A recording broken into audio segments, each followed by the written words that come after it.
Hey guys! In a past video, I made a comment about how when I go on vacation, it normally screws up my reading because we're doing so much and there's just really no time for reading unless I'm in a vehicle going from point A to point B.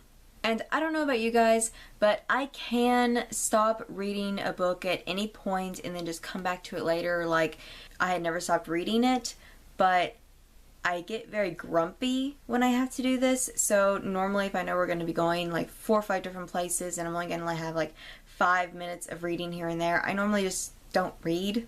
Well, I guess on this trip I just didn't care about how grumpy I was. So I read pretty much every spare minute I had. And all the books I read were really good, but I think where I read constantly for like 5-6 days non-stop, it kind of burned me out. And when we got back from vacation, I read so very little. As you guys know, I wanted to finish the Blackwell Pages trilogy by K.L. Armstrong and M.A. Marr before I went on vacation, because I didn't own books 2 and 3, so I borrowed them from the library, and I really didn't feel comfortable taking library books out of the state. Sadly, I had to, because I finished book 1, Loki's Wolves, and I got about halfway through the second book, Odin's Ravens. So while on vacation, I read the second half of Odin's Ravens, and I read the third book, Thor's Serpent. And I was lucky enough to find a cheap copy of the second book while at Books A Million, but sadly they didn't have the third book in the trilogy, so I'm gonna have to order it online. This trilogy follows 3 main characters, Matt, Finn, and Laree. All 3 of them are descendants of the Norse gods, like really far down the line descendants. Like, these gods have been dead for thousands of years, and their children have children have children, and it just goes on down the line. Each book is told in all 3 of the characters' points of view as they journey to not only find these objects that are supposed to help them survive Ragnarok, but they are also trying to find the other descendants of the gods.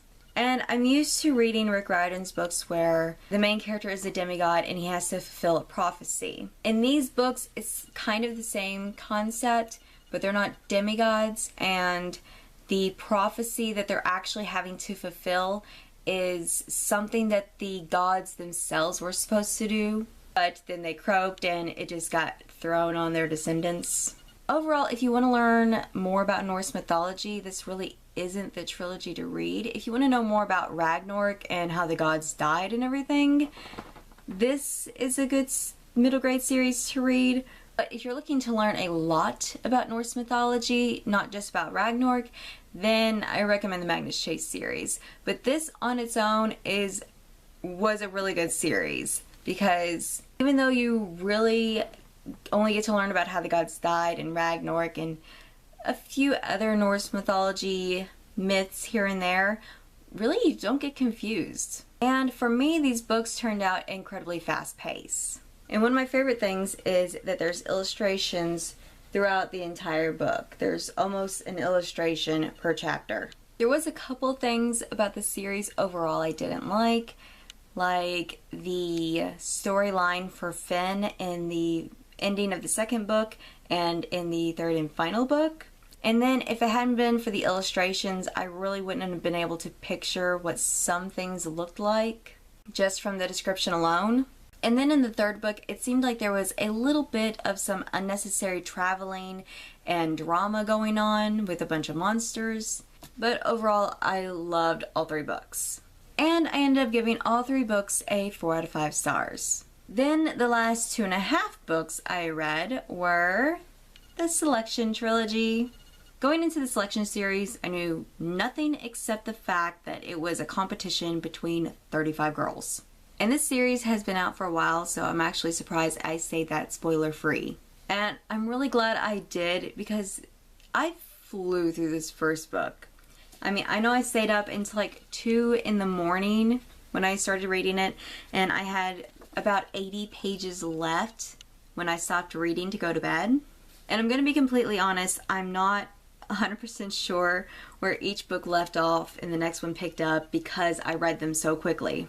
I do know if I had to choose a favorite, it would be The One. I would normally say the first book in a series is my favorite, but, and I don't know, something about just the way Maxon and America and Aspen were in this sort of love triangle-ish thing. I don't know what you want to call it, but it seemed like it was just unnecessary drama. And then in The Elite, I read this book so quickly, and I purposely did this. I read the first half of this book. I think I only had like 130 some pages left after only about 4 hours of reading. The main reason I flew through this book is because it caused me so much anxiety. I mean, I could literally feel a panic attack coming on, and I wasn't even about 30 pages into this book. And panic attacks are not fun. And mine normally leave me either paralyzed where I can't move or I pass out. So I really just wanted to finish this as soon as possible. And then I almost read 200 pages of The One. This one I'm reading incredibly slow in comparison to pretty much every other book I've read this month. I think the main reason why I was doing that is because The Elite caused me so much anxiety, and it had me like on an adrenaline rush. And then as soon as I finished it and I hopped into this book, because I did it like right away, it was a lot slower paced, and there wasn't much drama selection wise going on. I'm actually super happy about that the main focus of this hasn't been the selection, and it's been the rebels and what's going on outside the palace and outside the selection and how they're going to try fixing these problems. Rating wise, I gave the selection 4 stars, and I gave The Elites like a 3.5 stars. And so far on The One, I'm thinking 4 stars. As for my TBR, other than finishing The One and reading Magnus Chase and the Ship of the Dead when it finally gets here, I'm not setting any books to read this month. Mainly because I've set the same books to read the last 3 or 4 months and I still haven't got to them. So all of those books that have been my previous TBR piles that I haven't got to, I'm gonna try to read this month. But I don't see the point of going over them again for like the 5th or 6th time. I am happy that I finally got to the selection series though, because this book series has been on my TBR for a heck of a long time. Even though I only read 5.5 books, I feel really, really accomplished. And I'm hoping to feel really accomplished this month because there's supposed to be a 24-hour readathon going on Friday the 13th, which I'm going to try to vlog that entire day, but my main focus is going to be on reading. I'm hoping to probably get about at least 2 or 3 books read that day. But anyways guys, that is it for this video. Thank you guys so much for watching, and I'll see you next time. Bye!